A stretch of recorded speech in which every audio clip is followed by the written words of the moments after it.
안녕하십니까. 용 바이블에 오신 여러분들을 환영합니다. 오늘은 특별히 게스트 한 분을 모셨습니다. 저랑 오래된 친구이기도 하고 그 종말론 연구소 연구소 아니고 사무소입니다. 많은 분들이 오해하십니다만 아. 연구소 아니고 종말론 사무소. 종말론 사무소 소장으로 지금 이렇게 일을 하고 계시고 그 신천지 관련돼서는 가장 제가 봤을 때 한국에서 제일 잘 알고 있는 전문가를 모셨습니다. 그렇지 않습니다. 본격적으로 오늘은 이제 많은 청년분들이 질문을 많이 해요. 뭐냐면 사실 신앙생활을 열심히 하고 있는데 가장 큰 이슈는 그 교회에서도 이렇게 그냥 성경 공부하러 가자라고 이렇게 꼬시는 친구들이 많다고 얘기하더라고요.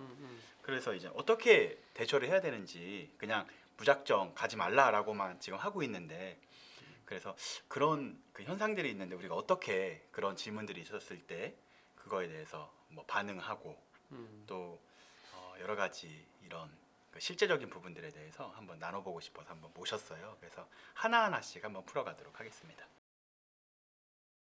그러면 이제 신천지랑 연결이 언제부터 그러면 신천지에 대해서 언제부터 알게 됐고 그쪽 이제 만나게 됐고 그쪽 이단 친구들을 좀 상담하게 되었는지 그런 스토리를 먼저 알면 좋을 것 같긴 해요. 나는 알긴 알지만 형이랑 저랑 엄청 친하게 지내던 형이 그 신천지에 그치. 들어가게 됐기 때문에 맞아.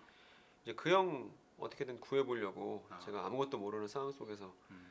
그 형네 집을 갔었죠. 그게 이제 처음 시작이었고 그때 신천지라는 이름을 처음 들었었고 음.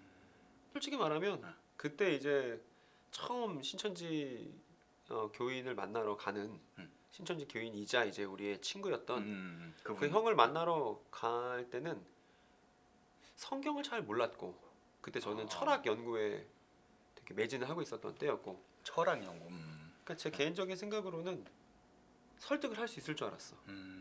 그냥 내가 아는 대로 이렇게 썰을 풀면 그리고 논리적인 맹점들을 짚어내면 되게 쉽게 그 형을 구해낼 수 있을 거라는 생각을 갖고 있었어 나는. 확신이 있었구나. 그래서 이제 몇 달을 이제 만났었는데 만나면서 점점 대화가 안 되면서 우리 둘 사이 갈등이 되게 심해졌고 나중에는 이제 형이 절교하자고 그리고 얘기할 만큼 이렇게 아픈 일들이 있었는데 생각을 해보면 그게 꼭 그 형만의 문제가 아니라 내가 너무 몰랐고 또 몰랐다는 것보다 그 형을 이해하려는 시도를 사실은 전혀 하지 않았어. 그러니까 그 형이 말했던 것에서 논리적인 모순을 발견하려고 이제 혈안이 돼서 그 형 얘기를 경청하는 척했던 거지. 사실은 내가 이제 그 형이 이제 한국에 와서 힘들게 신학생으로 살면서 신천지를 만났을 때 얼마나 그 형이 기뻤을지, 그걸 얼마나 자신의 행복으로 여겼을지에 대한 그 형의 감정이나 내지는 그 형의 인생사에 대해서 전혀 궁금해하는 게 사실 없었고 일단 그 형을 이기러 간 거야. 그렇구나. 그 형도 말로써. 그 형도 나를 이기려고 했던 거고. 음. 근데 결과가 어떻게 됐냐면 이제 서로 너무 힘든 관계로 관계가 되어버린 거죠. 그렇죠. 그래. 그럼 거기서 끝났어. 그리고 나서 사실은 더 이상 관계가 멀어졌으면 더 이상 신천지 연구를 할 필요는 없었잖아. 그 이유는 왜 그렇게 다시 또 그때 이제 연결성이 됐는지. 그때 수원에 있는 이제 진흥교회 청소년부 전도사로 내가 있었을 텐데 그때 또 공교롭게도 우리 교회 식구 중에 한 분이 또 아는 사람이 또 신천지 교인이라고. 그러니까 되게 교회에서 이제 얘기를 한 거예요. 그래서 신천지 교인을 만났었다 이런 얘기를 했더니 그 얘기를 듣자 사실은 수면 아래부터 신천지 피해자들이 많았던 거죠. 그때 우리가 인식하기 전부터 피해자들이 많았었던 거네. 이미. 사실은 그때 어떤 일이 2000, 있었냐면 이제 학교 와서 총신대학교 와서 그 얘기를 했어요.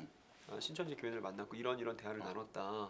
그리고 내가 이 정도 내용을 알게 됐다라고 지금도 기억나는 게 학교에서 이제 마태복음 수업 시간이 있었는데 교수님한테 그런 얘기를 했어. 신천지 교인 만났고 이런 식으로 그들이 성경을 이해하고 있더라.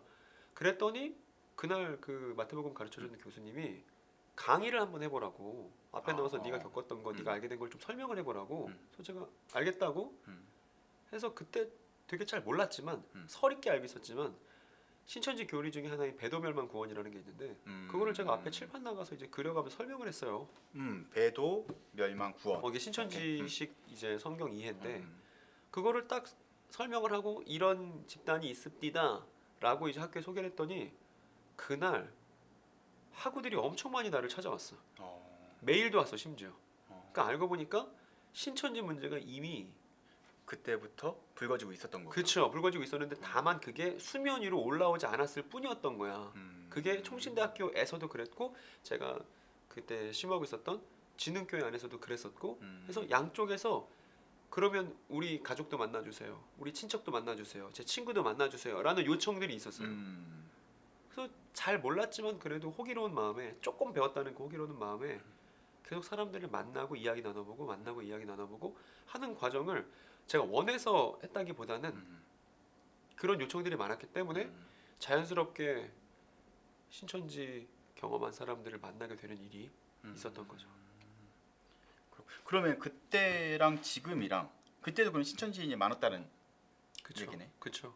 그 약 어느 정도가 되나? 그때랑 지금을 비교했었을 때. 글쎄요. 그러니까 신천지 대략. 교인, 그러니까 이런 게 있죠.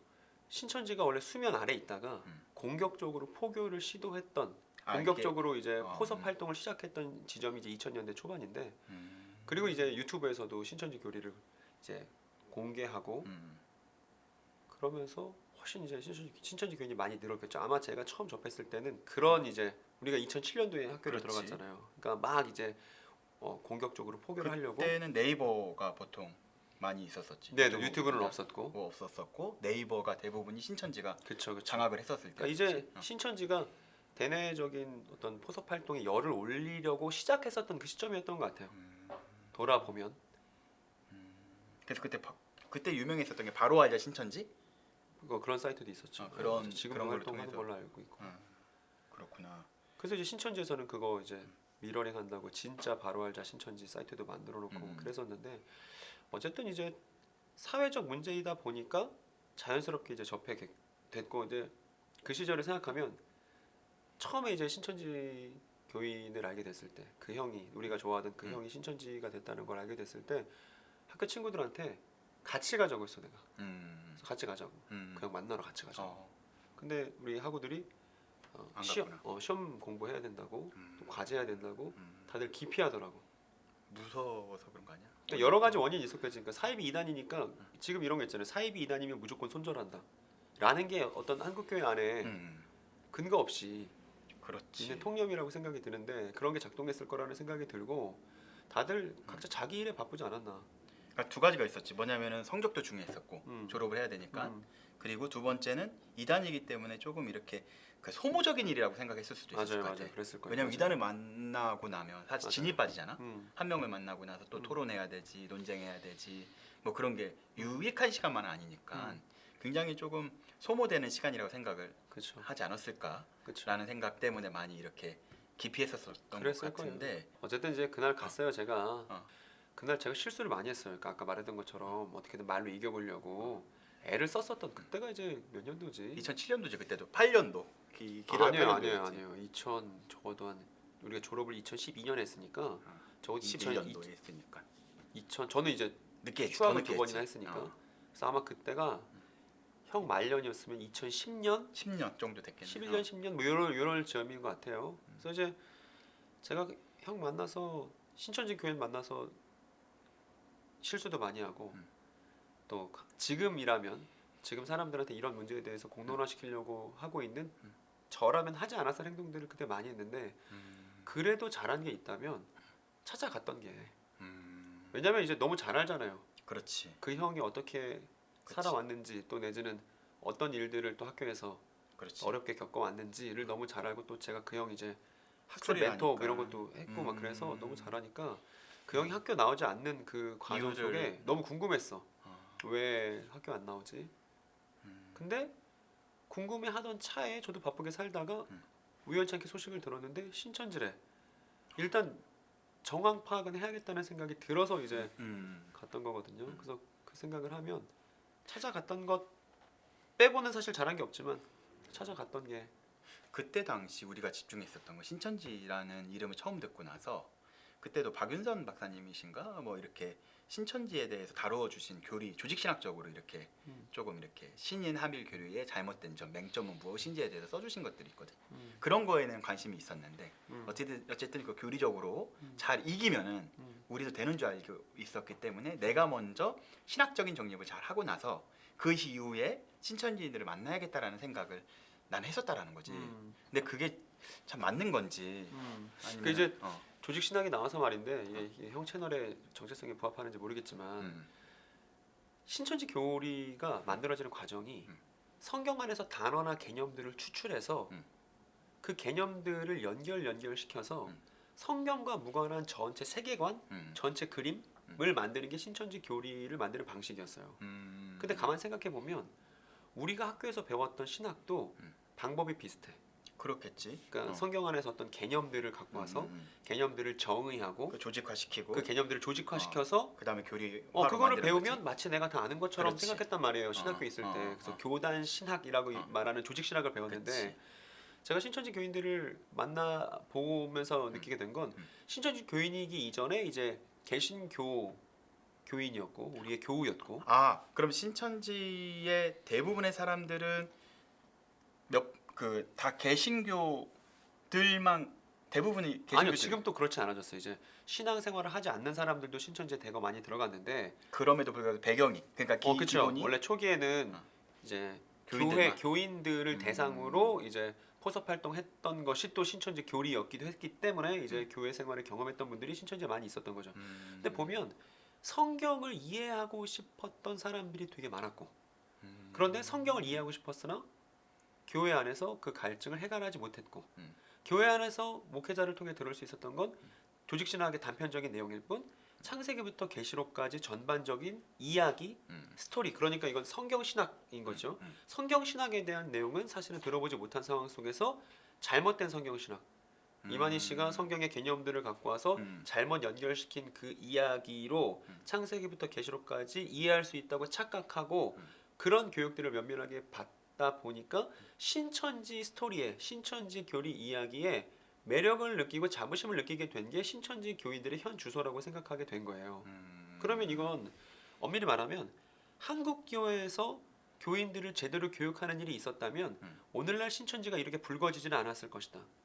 근데 이때 우리가 교육이라고 말하는 건 창세기부터 계시록까지 목사님만 알고 있는 조직신학적 개념 정리가 아니라 그치 그때 실론 뭐 교회론 뭐 그런 식으로 나눴었던 그런 게 아니라 구원론 그저 그런 것이 아니라 할머니가 됐든 어린아이가 됐든 누구나 이해할 수 있는 성경 이야기, 성경 스토리를 우리가 알고 있었다면 신천지식으로 배도멸망 구원에서 쭉 연결되다가 이만희 씨가 등장한다는 그 성경 스토리에 설득되지 않았으리라고 확신이 된다는 거죠. 근데 그 정도의 교육도 교회 안에서 제대로 이루어지지가 않았다.